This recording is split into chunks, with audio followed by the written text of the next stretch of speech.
Hello everyone and welcome back to TowerGate. It is TowerGate day number 1215, 1215, Saturday, August the 8th, 2020. Thank you so much for tuning in.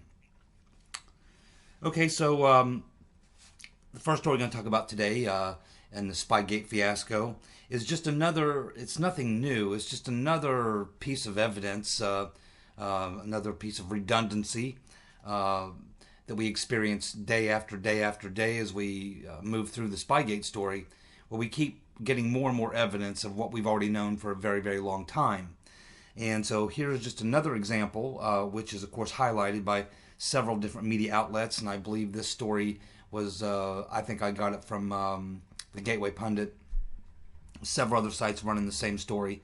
I'm not sure who the originator was, but some of you probably saw this. So here's basically the nuts and bolts of the story that was written in the Gateway Pundit. Transcripts from the court case in the UK reveal that Christopher Steele testified that he was provided theories by Glenn Simpson of Fusion GPS. Steele was referring to the Alpha Bank Trump Tower story, and it was the Rotten Reverend Clinton's lawyer, Michael Sussman, that conjured up the lie. This was Igor Danchenko, otherwise known as Iggy. This is before Iggy even entered the picture, which is why we know that this is why we know that this did not come from Iggy, because this was established prior to Iggy being on the case. So, as I've been saying for a very, very long time, as most of you know who've been watching my channel, I figured out probably well over 2 years ago that Christopher Steele was not the author of the dossier. As I've said many times, I could describe Christopher Steele as two things. Primarily, he was the launderer. He was the man who they were laundering the intelligence from, the same way that you launder money, but in this case they were laundering intelligence. They couldn't really feed the intelligence. It was actually coming out of Clinton's inner circle, along with Confusion GPS and some of their friends over at, obviously, Brookings. And then a few outside players like the fat man, Stefan Halper. They were all pitching in and throwing a bunch of garbage into the till, and then Simpson would be the point man to feed it to Steele. Steele would then take this information and essentially sort of probably reword it, rewrite it, put it into some sort of a format, slap his name on it. So essentially what you had was a intelligence laundering operation. But it wasn't even intelligence. It was just rumor, speculation, and just a bunch of crap. Maybe 1% truth filled with 99% garbage, and then spun to make it fit the narrative they were trying to sell. Christopher Steele was just laundering the information because Glenn Simpson couldn't be the guy to go in. Glenn Simpson couldn't be the face of the dossier. He doesn't have that kind of a reputation. Nor could Cody Shearer, nor could Stefan Halper. None of these people could be openly cited as the person who was delivering this bombshell information. They needed someone with a little bit more street cred, and that's why they turned to Steele.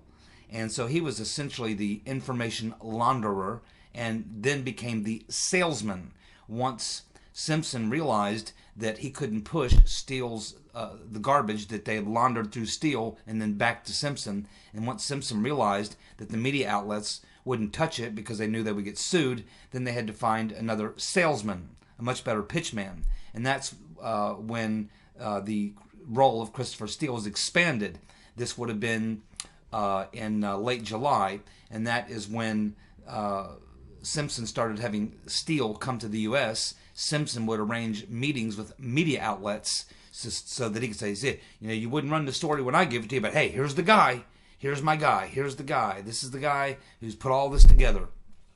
He's a former British MI6 agent. He was head of the Russia desk. He's done this, he's done this, he's done this.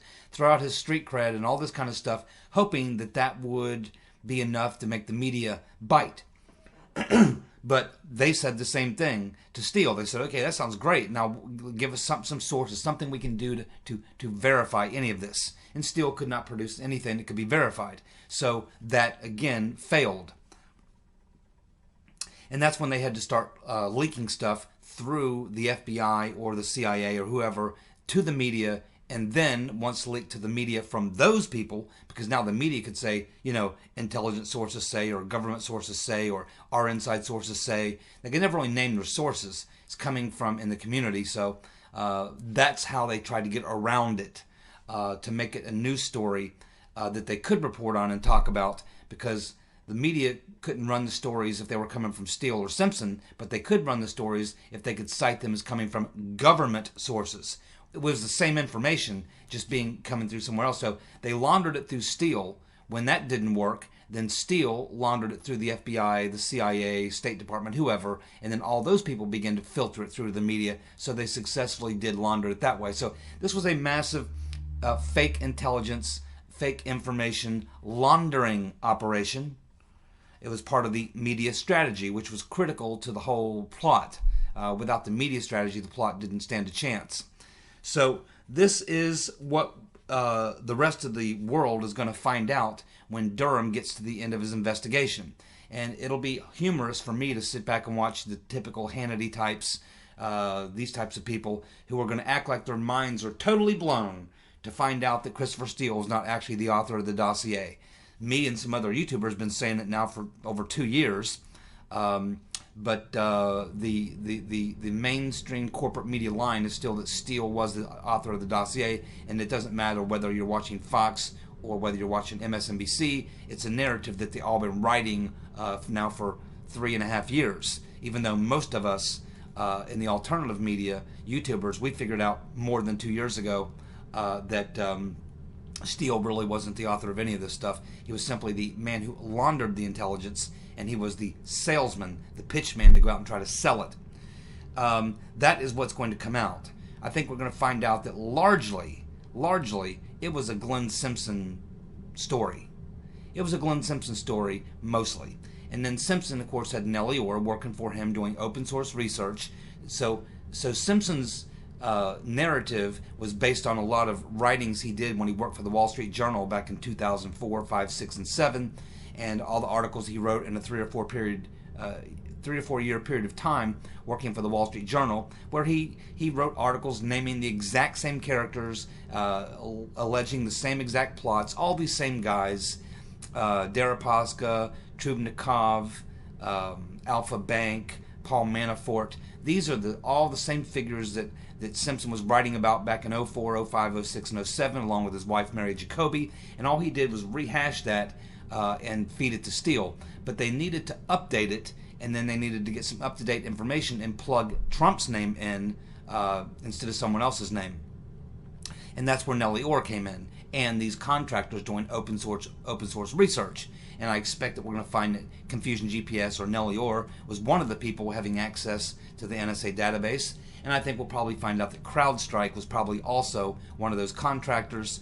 And I think if the third one, I'm talking about the three that were blacked out, I think the third one's probably going to be Comey's good friend, Mr. Richmond, who was given FBI badge and was able to come into the FBI headquarters every day and access FBI databases. So I think we're going to find out that probably those are the three people. I'm not 100% sure, I'm speculating, but based on my covering the story for all this time, it looks like those are the three most logical contractors that we'd be dealing with here. But I think there were many more that were not mentioned and that had to do with other things. But as far as it relates to Spygate, I think we're going to find out that that was where some of this up-to-date information was coming from. So essentially Steele was just sitting back getting pumped this information coming primarily from Simpson to Steele. Simpson was collecting it from Nellie Orr based on a background narrative that he had created back in 03, 04, 05, 06, 07, working for when he was writing for the Wall Street Journal. And then, of course, there was other people in there throwing little tidbits of information. He was probably feeding some of this stuff into other people to try to gather some more information or attract some more so-called evidence or hearsay evidence to make it more interesting, to beef up the dossier. And that was probably where the Brookings Institution people came into play. And then, of course, you had the Hillary insiders who were doing their own thing, and they were probably the originators of the idea, because they're the ones that hired Simpson and probably told Simpson what direction to go in. and that would have been probably Talbot, Strobe Talbot, of course, head of the Brookings Institution at the time. He was using his position to tap some of his Russian so-called experts there at Brookings to probably get some stuff. That was probably being fed to Cody Shearer, Blumenthal, and then, of course, that was being given to Sussman, Hillary's lawyer. Then Sussman was doing the communication with Simpson. So you had Sussman acting as the pivot man between the Clinton campaign and her cronies, feeding to Simpson.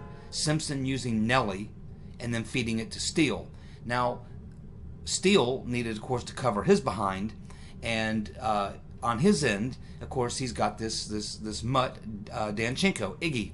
And the only thing that Steele would do was tell Iggy, hey, I got this story about Alpha Bank and Trump Tower, or I got this story about the PP event and at the Ritz-Carlton in Moscow. Oh, I got this story about this. And the only thing Steele was doing was passing this information to, that was being passed to him, was passing it along to his so-called primary subsource, who would then go out and try to verify or get any additional information he could from his so-called Russian sources, which were not really not really Russian government sources at all of any stature or of any standing or of anyone who would have had any idea about the inner workings of this type of intelligence that would exist within Putin's inner circle of his intelligence people and people like that.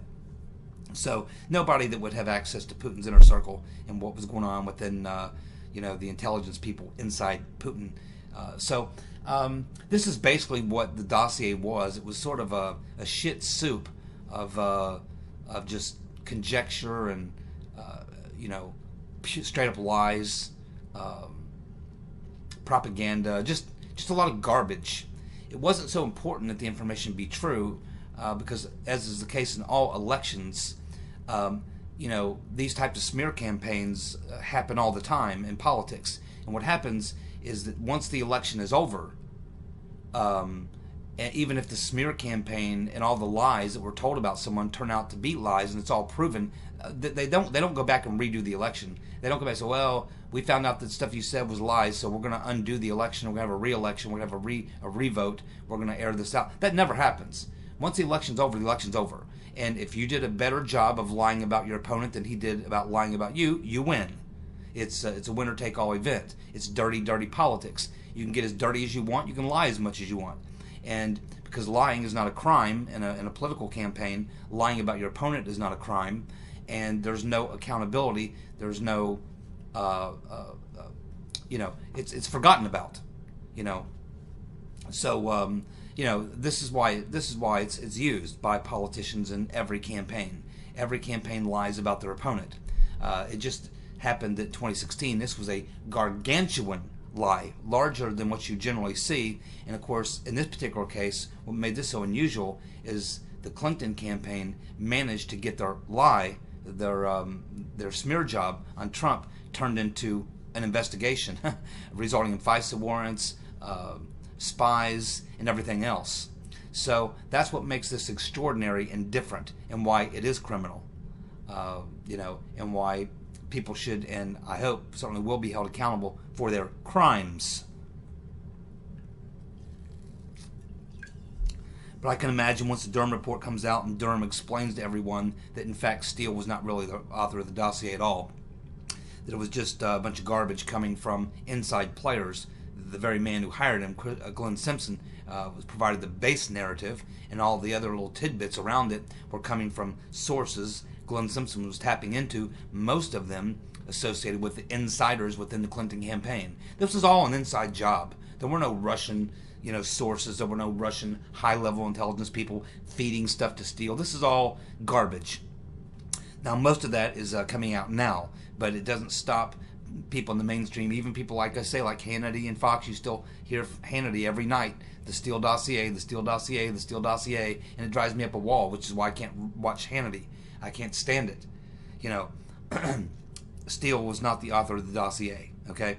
So we're going to find out that it was largely Glenn Simpson, Fusion GPS, working with his researcher there, Nellie Orr. I think she was tapping into some, her friend over there in England, Mr. Baumgartner, I think was also working with Nellie, both fluent Russian speakers. both with the ability to read Russian newspapers and that sort of thing. I think that was primarily Nellie and Baumgartner collecting a lot of that stuff to update and modernize the dossier to fit a 2016 Trump narrative as opposed to a 2007 Paul Manafort narrative.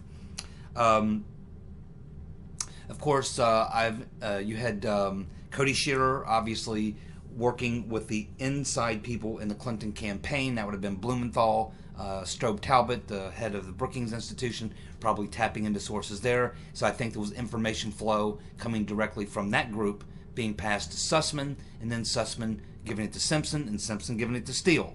And so this appears to be the flow, but the flow was not from Steele to Fusion GPS to the Clinton campaign. The flow was the opposite direction.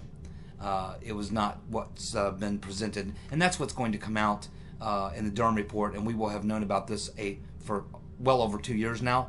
So I'm sure it frustrates a lot of you who watch my channel and know at this point that Steele was not the author of the dossier, but that story will continue to be floated. But it was interesting in this Gateway Pundit article where, right after this Danchenko primary subsource name came out, I did a video the next day or two after that and said that I'm highly skeptical that Danchenko was actually a source of any of it. And of course now we have the Gateway Pundit admitting pretty much the same thing, saying, wait a minute, I don't think Danchenko was actually the source of any of it. I think the source of it was all coming from Simpson and people inside the Clinton campaign, and that Danchenko's role, the only thing his role was, is that Steele would get this garbage intel and then send Danchenko off on a wild goose chase trying to prove any of it's true, which he never could because it was all made up. And I also think that one of the key players we're going to find out that also had some contribution to the dossier, I think we're going to find out that Halper was feeding information into it. And I'm not sure who his conduit was. It's hard to say who his conduit was, but we know that he certainly knows Steele. We know that he knows Talbot. They attended at least one function, a seminar in Italy together several years back. So we know that Halper has some contacts with some of these people who were actual contributors to the dossier. And I think that we're going to find out that Halper was feeding some information in there as well. So that is the long and short of the so-called Steele dossier, which is not actually the Steele dossier at all. If you want to call it anything, it should be the Fusion GPS dossier. It had a lot more to do with Glenn Simpson than it did with Christopher Steele. So we'll be finding that out when Durham finishes his investigation, and then hopefully when that happens, we'll never have to hear Sean Hannity use the phrase Steele dossier ever again. How people can watch that guy, I don't know. Drives me up a wall. A lot of people talking about this interesting comment Trump made yesterday in that speech when he was speaking to the people there in Ohio at the Whirlpool factory, and he made, I think that's where it was. I think it was at the Whirlpool factory speech in Ohio, but I could be mistaken. But anyway, the most important thing about this is that Trump made a statement where he said, quote, "I have a lot of enemies, and it may be the last time you see me for a while." And so a lot of people are freaking out over that a little bit, and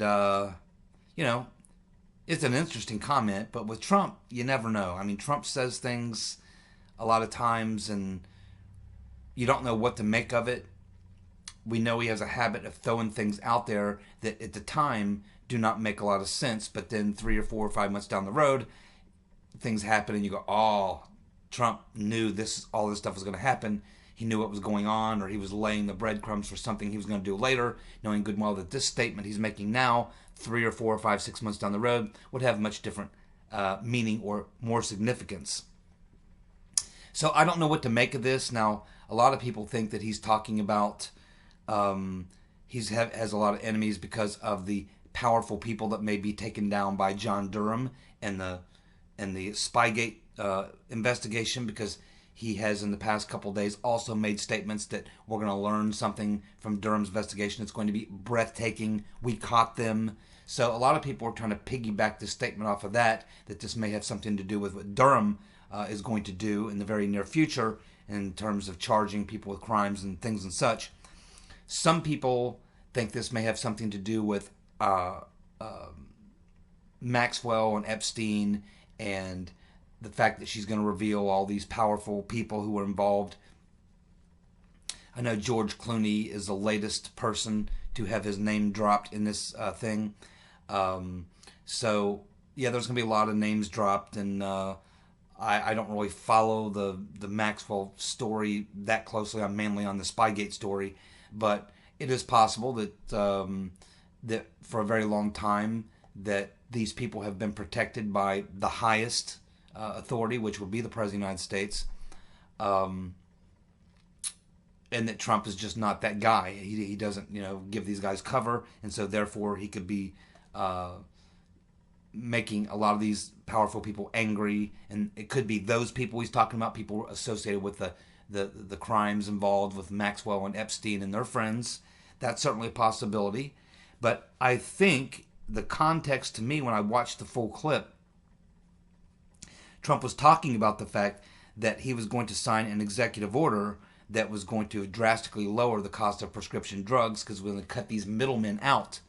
And I think he was talking about these are very powerful middlemen whose names we do not even know, but they're very wealthy, they're very powerful, and they've had this rigged game with pharmaceuticals for a very long time, and that Trump's executive order is going to cut them out, cut their profits out, and that's pissed these people off pretty badly. So I think it's one of those three probably, or a combination of those three, or maybe all three of those things, and maybe some other things that Trump is talking about. Maybe it's a lot of things coming to a head, kind of like what happened with JFK. He had built up a lot of bad feelings with the CIA after the Bay of Pigs thing. He had pissed off this group of really wealthy oil billionaires, particularly a couple in Texas, Mr. Murchison and some others, because he was going to cut their oil depletion allowance, which was going to cost them hundreds of millions of dollars. Back in the 1960s, that was a lot of money. He was also not going to give the military defense establishment their war in Vietnam. He had already decided he was not going to further engage in Vietnam. In fact, he was planning on bringing the troops home after his election in November. He was going to bring the troops home before Christmas. That's what his goal was. So he had crossed the intelligence community, the military-industrial complex, and the very wealthy, powerful oil oligarchs. Not to mention he double-crossed the mafia when he won a close election against Nixon. He really needed to win Illinois. His father went and cut a deal and assured a lot of these mobsters that they would be better off with Kennedy rather than Nixon, and that somehow he must have given them assurances that they wouldn't have to worry about being harassed if they helped carry Illinois for Kennedy. But of course, we know that once Kennedy was elected, appointed his brother Attorney General Robert Kennedy, and he really went hard after the mafia, the labor unions, Hoffa, and all those people. So Kennedy probably crossed every nasty person in the swamp you could cross. I mean, you cross the military-industrial complex, the intelligence community, the criminal bankers, the war people who profit from all the wars, the war profiteers. He pissed off these oil oligarchs. I mean, Kennedy crossed everybody, including the mob, and that was probably the last straw. Was when he crossed the mob. That was probably that's all they really needed, because at that point, once Kennedy crossed the mob, the CIA, the FBI, the deep state forces would have no problem finding the shooters, and the FBI would often use FBI hitmen to carry out assassinations, political assassinations, and so they had a very close working relationship during the Hoover years between the FBI and the mob, and using contracting mob hitmen. So it was like the perfect storm. And so you can certainly see where Trump has also put himself into the perfect storm. He's denied the military-industrial complex the wars that they've wanted. Now he's going after the big powerful pharmaceutical giants and the middlemen who are involved in raking a lot of that money in. He's obviously crossed the political establishment. He's obviously been had serious issues with the intelligence people. He's obviously got a lot of problems with the deep state who tried to take him out in a coup, the political establishment. So Trump, a lot like JFK, has crossed a lot of the wrong people, I guess you would say. And so I can understand why this is going on. Now, why Trump worded this the way he did, I have a lot of enemies, maybe the last time you see me for a while, that would suggest to me that he's been getting in, he always gets a lot of death threats, all presidents do. My guess is that he has gotten some very specific types of threats that the Secret Service is very concerned about, and they're very concerned with whether or not they can protect him. And they're probably telling him, you know, we're getting some information that's very frightening, and if it's what we're hearing, we're not sure we can protect you. And so it is campaign season. You're going to be out there, but I think that they may be telling Trump that they're very concerned with the type of threats that they're getting, where they're coming from, the nature of the threats, that they're concerned about being able to provide adequate protection for him. And that may be what he's talking about. It sounds like he's been briefed on something, and that he's been told that you need to tone it down and try to limit your public appearances and this and your movements and stuff. We need to lock down on this because we're not sure about these threats, where they're coming from. They seem credible. Same thing was going on with Kennedy. I mean, Kennedy was told, you know, not to go down to Dallas, and he certainly was told not to get in a convertible. But he said, no, I'm going to do it anyway. He was told, don't get in that convertible and go driving down through Dealey Plaza. Don't do it. And he did it. I mean, so excuse me. Hopefully Trump will heed the advice of the Secret Service. Of course, you know, the Secret Service was involved in the hit on Kennedy. Not the whole Secret Service, but a couple of rogue elements of the Secret Service had to be involved, or it wouldn't have succeeded. So you always have the possibility that you could have rogue elements within all these agencies, including the Secret Service. So there is someone obviously telling Trump that there is some sort of a heightened threat, that they're not sure that they got a handle on it, and that he's probably being told that he needs to lay low for a little while until they can sort this out. You can bet his security will be increased and that sort of thing. So I think that that's where this is coming from. In other words, I don't think there's just some crazy shit that Trump spouted off. I think there is something there, and I think it tells me that he has been briefed by someone around him who's responsible for his security, that there's something going on that's probably concerning, and that he may want to lay low, keep a low profile until they can sort out the threat and what may be going on here. And yes, just like Kennedy, he's crossed a lot of the people that you generally don't want to cross, because these are serious people. They're very evil people. You know, the hard part is, you know, it's not that hard to assassinate, you know, a president. What's really hard is getting away with it. So that is the other thing. But yeah, it is concerning to me. A lot of people are kind of freaking out. I'm not really freaking out. I think you know, all presidents get these types of, you know, threats every day, and sometimes they materialize. I mean, there was an attempt on George Herbert Walker Bush. Of course, obviously Reagan was shot, barely survived that. Of course, Kennedy was assassinated. There was an attempt on Gerald Ford. There was two attempts on Gerald Ford. I don't know about Nixon. I imagine he got lots of death threats. I'm not aware of any attempt on his life, though. But I'm sure there were. There's a lot of times you don't even hear about it. These things are busted up before they're, and the Secret Service does not like to talk about it. So, you know, I don't think it's out of the ordinary what's happening. You don't hear presidents comment on things like this very often, though. But Trump is, again, he's a different animal, and he's exactly the type of president who say, yeah, I've been told that my Secret Service is telling me that people want to kill me. Now, he didn't come out and say it exactly like that, but I think that this is what I would take from that comment. And I don't know if it's any one group or whatever. I think it's a combination of the whole deep state, swamp, whatever we're going to call it. They're all kind of working together. They're all like a nameless, faceless, evil force, an evil enemy force It's not necessarily, you can't put one name or face to it. It's an evil force. I don't know how to describe it, but it's not just one individual. It's an entire community of evil, a global community of evil. And Trump is, right in the eye of the storm, I guess you'd say. He's the tip of the spear. And so, yes, obviously, he is the target. And I just think that he's basically giving us a heads up to let us know that he may not be able to make as many public appearances as he would like in the next few weeks or months, because he's obviously been told there's a security issue and is concerning some people. That's what I take from it. Now, Lee Smith had a tweet yesterday, and I think it was a retweet from Sergey Milian. And the tweet follows: there is going to be a very interesting source development.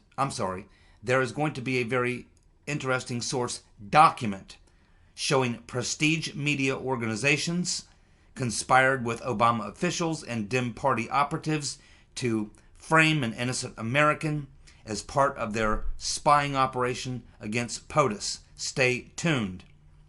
So let me read that again. And again, I think that this is Lee Smith, and it looks like a retweet from Milian.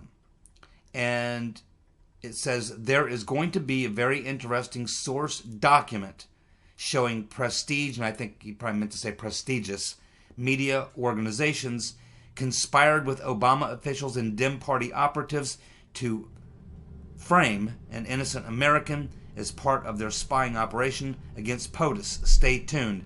So I'm not sure if this is a Milian tweet and he's talking about himself, or if this may be a tweet where he's talking about someone else, such as Paul Manafort. Certainly, we just learned that Durham is looking into the Ukrainian situation, and of course, Ukraine would be a perfect explanation of this, which is media organizations, Obama officials, and Democratic Party officials all working together to frame an American citizen. That would perfectly fit the Ukraine situation with Manafort, Alexander Chalupa, the FBI setting up their own little center there with at the Ukraine embassy in D.C., where they were acting as kind of like a collector for information coming from Chalupa, from Ukrainian officials, corrupt Ukrainian officials opposed to Trump. So it could be a Manafort-related issue. It could also be, I could also see this being construed as something against one of the other Trump campaign people. But the important thing here, I think, not so much who the target was, because the ultimate target was Trump. The people around him were sub-targets. They were like the people you get to Trump.